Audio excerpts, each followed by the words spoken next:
Welcome to this extra deep dive from Diplomacy and International Relations by Bastian Freiburg. If you value getting this level of analysis, straight from the sources, please make sure you hit follow and subscribe wherever you're listening. And just a quick note, it is also possible now to subscribe on platforms like Spotify or Apple Podcasts.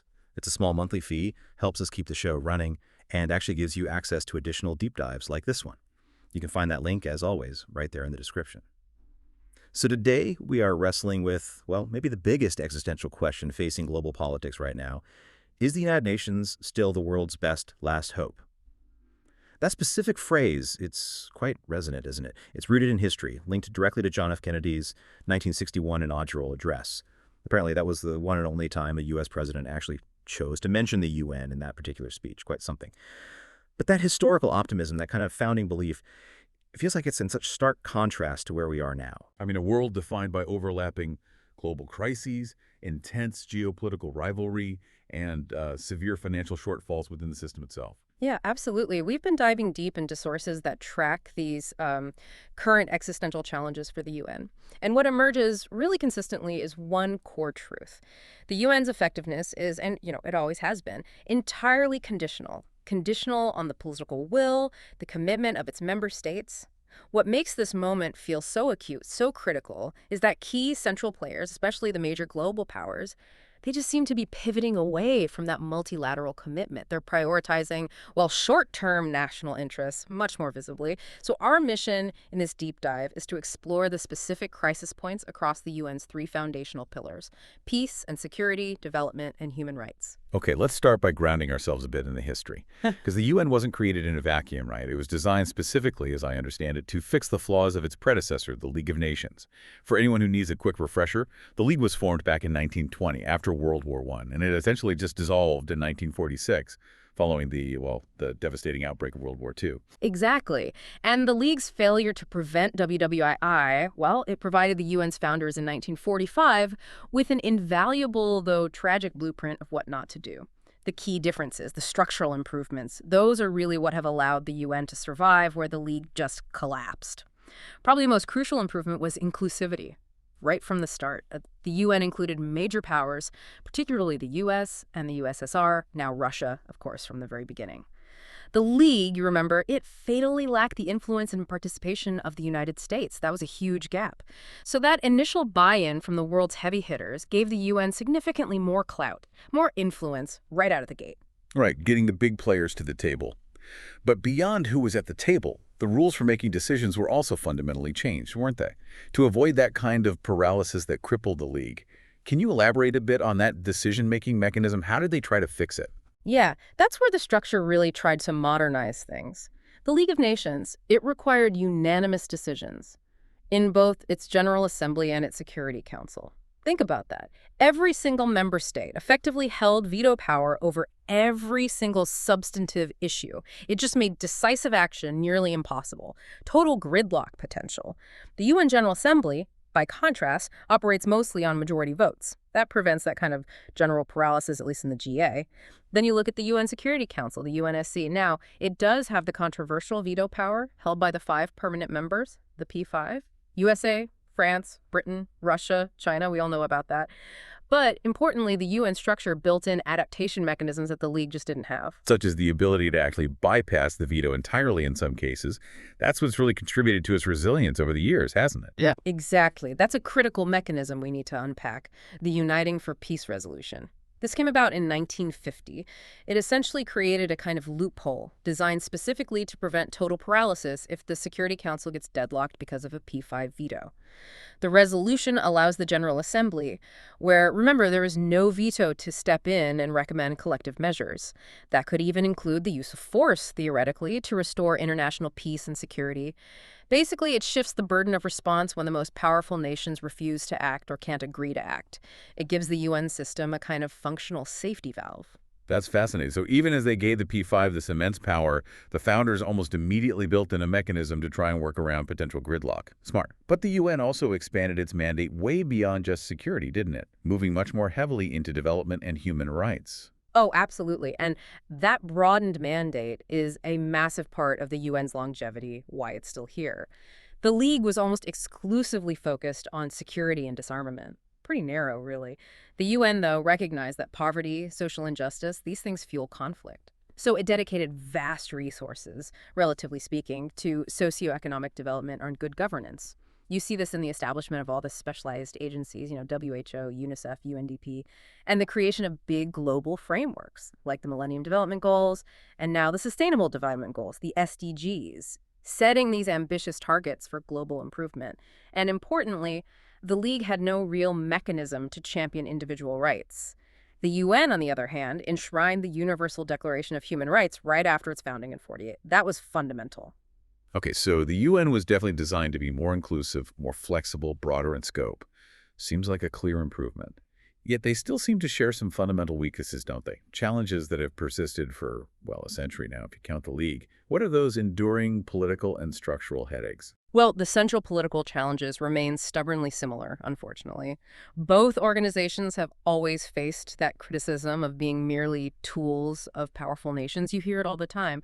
The League leaned heavily on Britain and France. The UN historically has been very heavily influenced by the US, and that leads to frequent accusations, especially from emerging powers and the Global South, of a kind of pro-Western bias. And the most practical, persistent weakness is probably that neither organization has true independent authority to enforce its will, right? No UN army. Precisely. Neither the UN nor the League possesses a permanent standing army. That's key.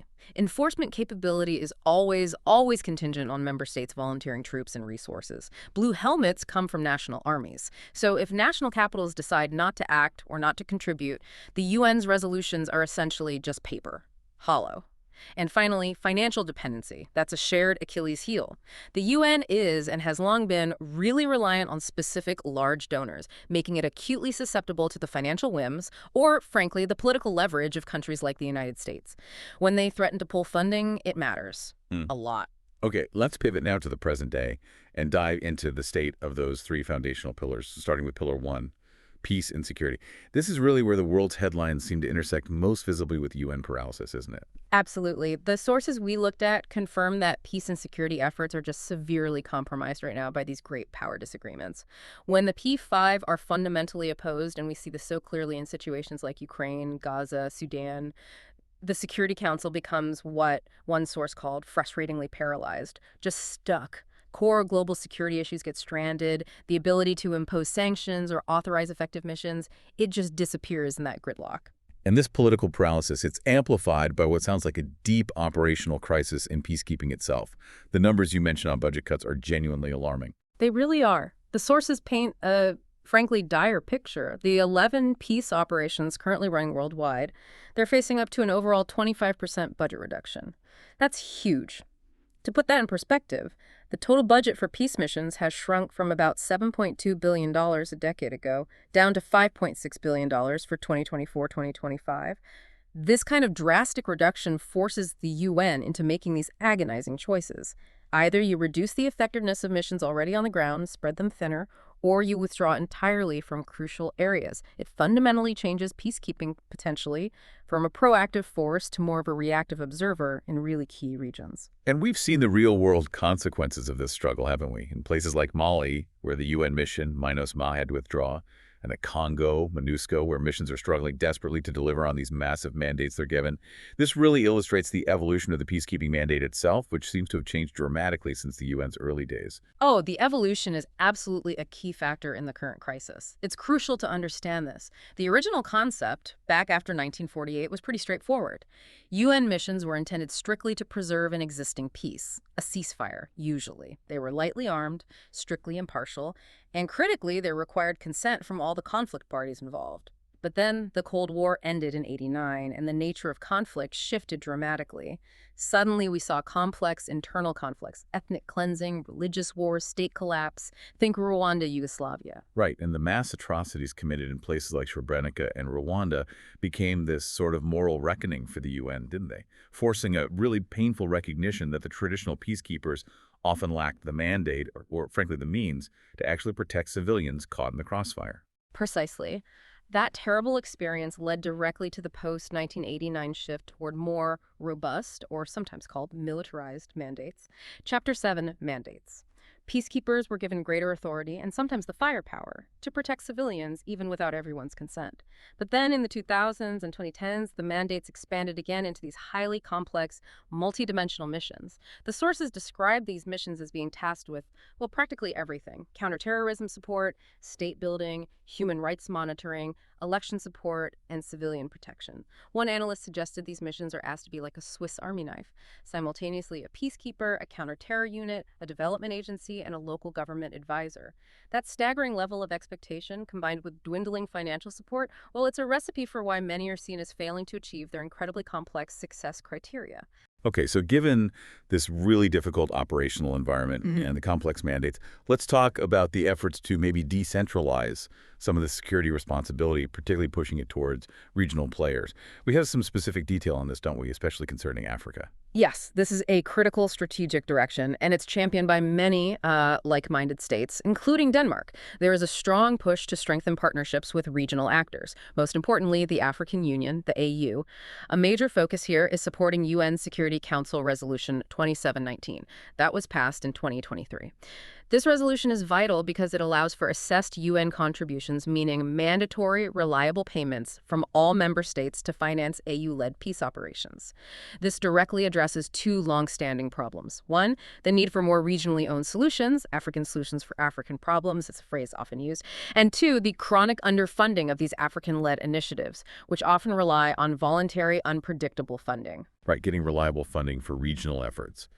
And this kind of initiative, it's a core focus for nations that are actively engaged in the UNSC, like Denmark, which is currently serving for the 2025-2026 term.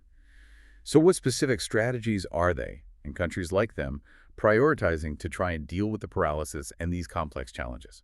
Well, Denmark certainly recognizes the deadlock, the difficulty, but their approach focuses on constructive engagement anyway. Trying to find openings. They are prioritizing, for example, conflict prevention, trying to get ahead of crises, and reforming the 2005 peace-building architecture. That encompasses the Peacebuilding Commission and the Peacebuilding Fund. The goal there is to ensure better integration with civil society on the ground and greater efficiency in delivering results at the country level. They are essentially trying to strengthen the parts of the UN system that function before a conflict totally spirals out of control, which is crucial, of course, when the Council itself can't agree on intervention later on. Okay, that makes sense. Let's shift gears now to Pillar 2, development. The UN has actually seen massive success here historically, hasn't it? Building global consensus around things like the Sustainable Development Goals, the SDGs, and the Paris Agreement on climate change. Yet this progress now seems to be in severe retreat. It's a real paradox. Multilateral action, when it works, can and does yield significant results. The sources absolutely noted that global warming projections, for example, dropped quite significantly because of the framework set up by the Paris Agreement. That's a tangible success. However, we are now just 5 years away from the 2030 deadline for the SDGs, and the sources state very clearly that no single goal is currently on track to be met. Zero. In fact, progress is actually reversing across key indicators: poverty, hunger, education, a trend that was dramatically worsened by the COVID-19 pandemic, which just pushed millions back into extreme poverty and disrupted everything. And fueling this reversal, or at least making it much harder to combat, is what sounds like a financial catastrophe within the UN system itself.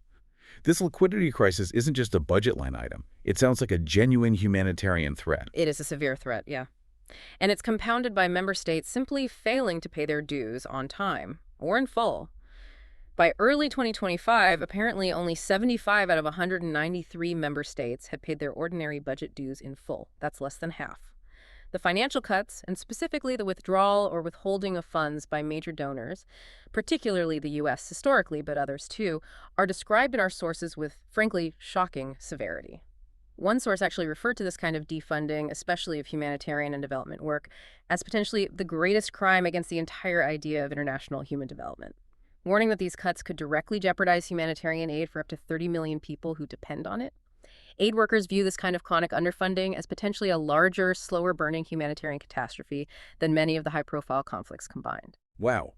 So when the money dries up like this, the focus inevitably shifts, doesn't it, towards efficiency, internal reform, that whole idea of doing more with less. Absolutely. That becomes the mantra. And this is where countries like the Nordic nations, including Denmark, tend to gain credibility and really push for structural efficiency reforms. They often champion the one UN structure, trying to make the system work better together. The concept behind one UN and Copenhagen's UN city is often cited as a kind of model for this physical co-location. It's pretty simple. Merge overlapping agency mandates where possible, reduce duplication, and importantly, relocate staff from expensive headquarters like New York or Geneva to regional hubs or directly into the field. The idea is to reduce bureaucratic overlap, cut overhead costs, and theoretically put resources closer to the people they're actually meant to serve. That brings up a really crucial point about credibility, doesn't it? We see that Denmark, for instance, by maintaining its long-standing commitment to the 0.7% GNI target for development aid, gains the necessary leverage, the standing, to push these difficult reforms on others. That financial commitment is absolutely their currency in these discussions. In a world where overall global aid is actually declining from many traditional donors, that reliability gives them the moral and political authority to insist on efficiency and reform from the UN system itself. And this leverage is crucial because, as the sources warn, these reforms must avoid simply becoming a donor-driven savings exercise, just cutting costs for the sake of cutting costs.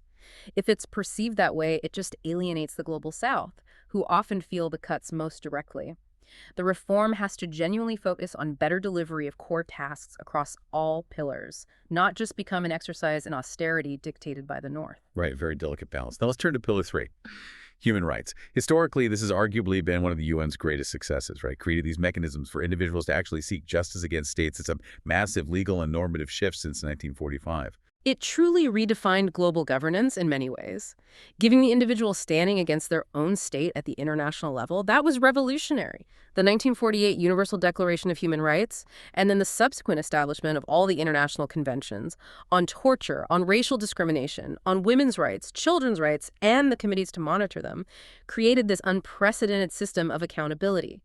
Yet this vital pillar is now facing a really dangerous two-pronged crisis. 1, severe underfunding, and 2, an intense geopolitical attack. Let's start with the money, or lack thereof. The underfunding statistics you mentioned are truly astonishing. They're absolutely staggering. The human rights pillar is by far the worst financed of the three main pillars. It receives less than 1%, let me repeat that, less than 1% of the UN's ordinary core budget. Less than 1%. What are the functional consequences of basically starving this pillar of funds like that? What does it mean in practice? Well, the consequences are severe and very practical. This chronic underfunding fundamentally limits the ability of the monitoring bodies, the treaty committees, the experts who review state reports and individual complaints to actually function effectively. The sources noted that these committees are literally canceling sessions because there isn't the budget to hold them, to pay for translation, for experts' travel, for the basic functioning. And when sessions are canceled, the UN simply can't process individual complaints that come in. It can't review state compliance reports in a timely manner. It can't fulfill its monitoring mandates. It directly degrades the accountability system that took decades to build. It grinds it to a halt. Wow. Yeah. And this financial siege, this starvation, is compounded by what you call a calculated geopolitical attack, primarily from states that prioritize national control over international scrutiny. Absolutely. The human rights space, unfortunately, has become a major geopolitical battleground. And it's strongly influenced now by authoritarian states, particularly Russia and China are often mentioned, but others too. Their strategy seems to be to fundamentally shift the balance away from the protection of individual rights and back towards the primacy of state sovereignty and national interests. They argue essentially that human rights issues should be solved internally or maybe discussed diplomatically between states, but certainly not subject to independent international monitoring or judgment. This push represents a real risk of regression then, doesn't it? Undoing these hard-won global norms about universal rights.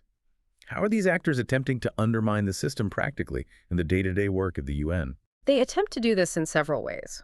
One is by trying to change the specific language used in UN resolutions, watering down commitments, inserting caveats about national context or non-interference. They emphasize concepts like non-interference and state autonomy very heavily. They also tend to focus heavily on economic and social rights, which are important, of course, but often harder to universally measure and enforce, while simultaneously downplaying or actively criticizing civil and political rights, like freedom of speech or assembly. They are essentially trying to dismantle, or at least significantly weaken, the monitoring and independent complaint mechanisms that challenge state power and hold governments accountable to international standards. So in this context, the response of nations that are still committed to liberal democratic values and universal rights becomes absolutely crucial. What specific actions are countries like Denmark and their allies taking to try and defend this pillar under attack? Well, they're essentially forming defensive alliances, working closely with like-minded states, other EU members, Nordic countries, Canada, others across different regions to defend these normative standards that have been built up. They put particular focus on defending the rights of vulnerable groups who are often the first targets when rights regress. So women and girls, LGBT plus persons, ethnic and religious minorities groups that are seeing significant rights rollbacks globally right now. For these countries, the rights-based approach to development and security is seen as non-negotiable, fundamental. So they are fighting hard diplomatically to ensure that those monitoring bodies, the committees getting less than 1% of the budget, remember, remain relevant, funded enough to continue their essential work, and that their independence is protected. Okay, this connects to the broader dynamics. Let's look at that now, especially the overwhelming role of the United States in the UN's fate. The historical volatility of the U.S. posture is really striking, isn't it? It absolutely dictates the environment, or at least heavily influences it. The U.S. approach has swung wildly over the decades.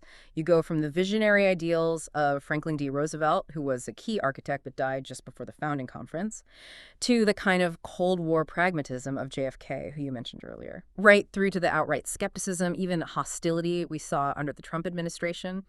There was that anecdote mentioned in one source about Trump being apparently nonplussed by a broken escalator at the UN General Assembly. While it seems trivial, it kind of perfectly illustrates the larger point the sources make. The shift in U.S. posture isn't just about policy changes. It can reflect a deeper, almost emotional disengagement from the fundamental idea, the infrastructure of global governance itself. Right. And that sentiment that maybe multilateralism is either purely transactional or maybe even an impediment to national interests, that translated into concrete actions like defunding certain agencies and withdrawing from agreements or bodies. So what happens globally when the traditional anchor of the system, the U.S., steps back or seems ambivalent? Well, it creates a vacuum, especially in an already fragmenting, increasingly multipolar world. Other powers, China, Russia, but also an emerging class of significant regional powers like India, Brazil, South Africa, Turkey, and influential middle powers, they are actively filling that space. They have to. China, for instance, has dramatically increased its financial contributions to some UN agencies and peacekeeping efforts in recent years, partly filling gaps, but also naturally seeking to assert its own policy priorities and gain influence within the system. The world isn't necessarily waiting for Washington to lead anymore. It's adapting, sometimes reforming around U.S. absence or perceived unreliability. And that dynamic seems clearly reflected in the increased weight, or at least the increased activity, of the UN General Assembly, the UNGA. It seems to be stepping up where the Security Council fails. Absolutely. The widespread frustration globally over the paralyzed Security Council has definitely forced the UNGA to assume a far larger role in peace and security debates than perhaps originally envisioned. We've seen the UNGA pass powerful symbolic resolutions on major flashpoints like Ukraine and Gaza, where the P5 are completely deadlocked by vetoes. And crucially, the UNGA has implemented a mechanism now to hold P5 members accountable, at least politically, for their use of the veto. They have to come and explain their veto to the broader membership. This gives the entire UN membership, all 193 states, a louder, more formalized voice when the major powers are in gridlock. It's a significant procedural shift. Okay, so despite all this evidence we've discussed, the political paralysis, the financial siege, the geopolitical attacks on human rights and security, the sources still seem to maintain that the UN is indispensable. Why is that? Is it simply because there's no other viable option? Is that the main argument? That's a huge part of it, yes. As one source articulated it, the UN remains the only universal forum, the only place where literally all major powers, minor powers, emerging regional players, everybody meets regularly to discuss shared global problems. That space for dialogue, even when it's contentious, even when it's frustrating and slow, it holds intrinsic value because it provides a baseline minimum for global interaction and diplomacy, a place to talk even when you disagree fiercely. And when you consider that the vast majority of international law and cooperation cooperation is actually based on the UN system. Everything from international trade rules, maritime law, aviation standards, refugee law.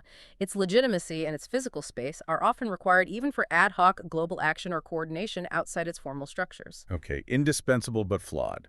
Let's look toward the future in this reform agenda. Secretary General António Guterres launched the UN80 initiative back in 2025, marking the 80th anniversary.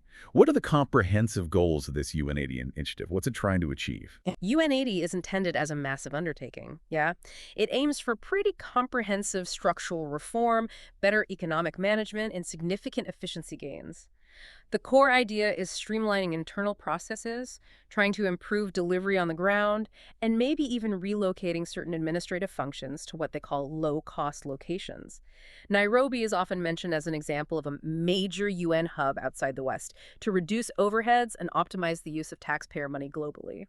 Guterres is basically arguing that these kinds of deep reforms are absolutely necessary for the organization's survival and its ability to deliver better results in the 21st century. But as we discussed earlier with the One UN idea, reform always runs that risk, doesn't it, of becoming a political battle over where the cuts fall and who benefits. That is the absolute central political struggle here. The sources really stress that UN80 must avoid being perceived merely as a donor-driven savings exercise. That would be fatal to its legitimacy. If the reforms are seen to primarily focus on slashing development and human rights budgets, while maybe maintaining or even increasing security expenditures, it risks deeply alienating the Global South, the majority of UN members.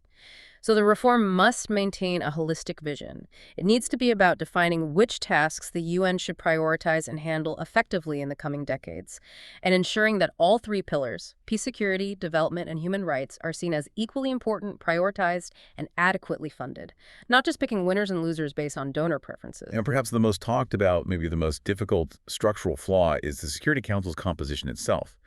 Why is Security Council reform always such an acute priority in these discussions? It boils down fundamentally to a legitimacy problem, a massive one. The UNSC, with its 5 permanent members and their veto power, reflects the global power structure of 1945, not the world of today. It's undeniable. The sources consistently highlight that its outdated composition, which excludes permanent seats for major global regions like Africa and Latin America, and for huge global economic and demographic giants like India, Brazil, Germany, Japan, it just undermines its authority and its representativeness. So for nations like Denmark, currently serving on the Council, pushing for modernization, even if progress is incredibly slow, is a crucial priority. Because the lack of representation prevents the Council from truly reflecting global realities, making its decisions inherently vulnerable to criticism and harder to implement effectively. You also need to talk about the generational leadership change that's coming up relatively soon. The selection process for the new Secretary General, who will replace Guterres in 2026. What are the key elements needed for this crucial selection process? What are countries looking for? Well, firstly, the UN desperately needs a strong, independent, and genuinely merit-based leader, someone with vision and courage. But the selection process itself is also vital. Denmark and other reform-minded states are working quite hard, apparently, to maintain and even expand the transparency that was established in the 2015-2016 process. That process, which was championed by Majens Liketoft when he was president of the General Assembly, was seen as a big step forward. Historically, the SG selection often happened in, well, a dark back room, sometimes involving pretty much only the P5 making a deal.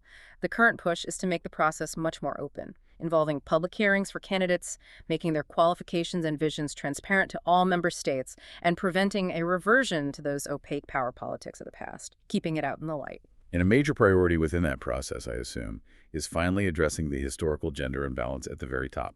Absolutely. It's stark. Every single Secretary General in the UN's nearly 80-year history has been a man.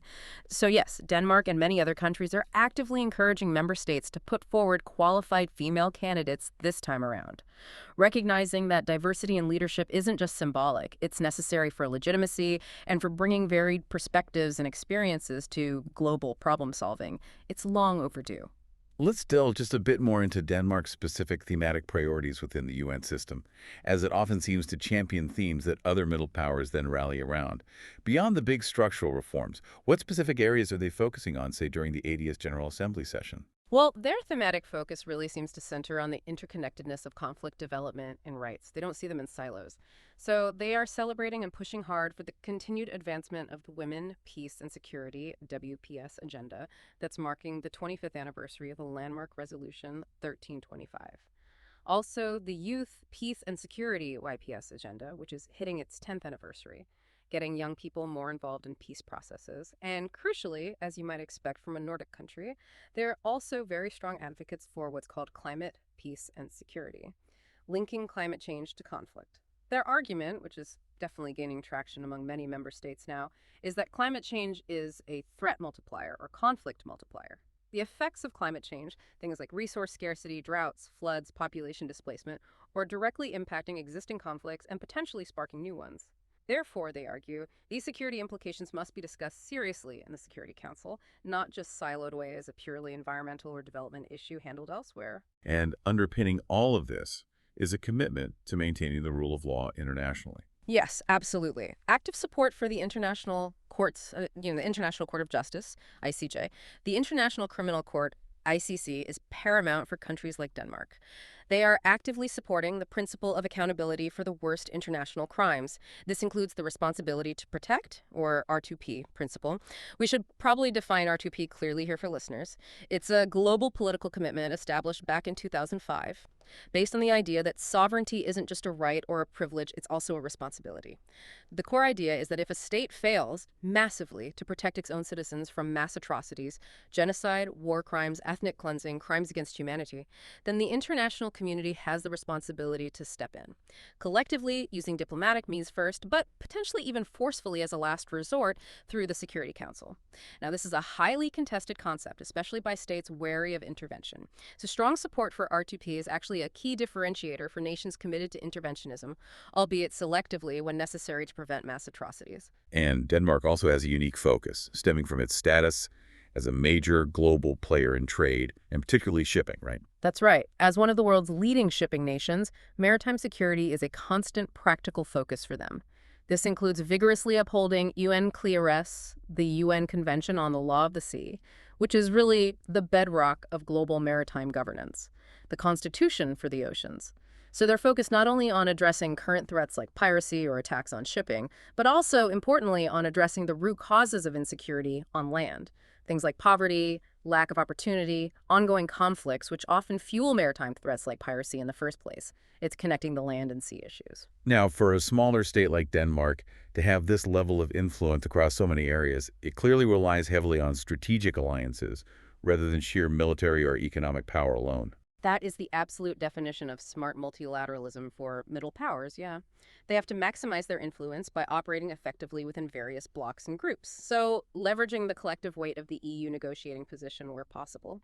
Coordinating closely with their Nordic and Baltic cooperation partners who often share similar values, and building these cross-regional alliances, often referred to informally as groups of friends, on specific issues like accountability, or climate security, or gender equality. They use the consistency of their policy, like reliably meeting that 1.7% aid target we mentioned, to gain credibility and sometimes act as a bridge between the global north and the global south.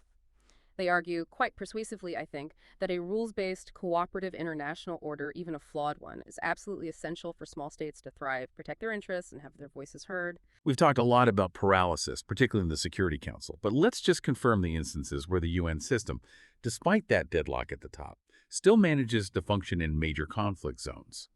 Take the really complex situations we see in Gaza or Ukraine, where the Security Council is clearly paralyzed by P5 vetoes or the threat of them.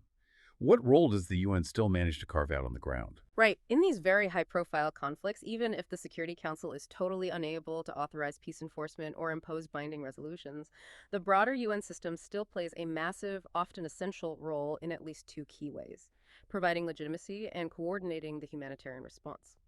The General Assembly often takes over the political debate, as we mentioned, passing resolutions that demonstrate global consensus and politically isolate the vetoing powers. That has normative weight.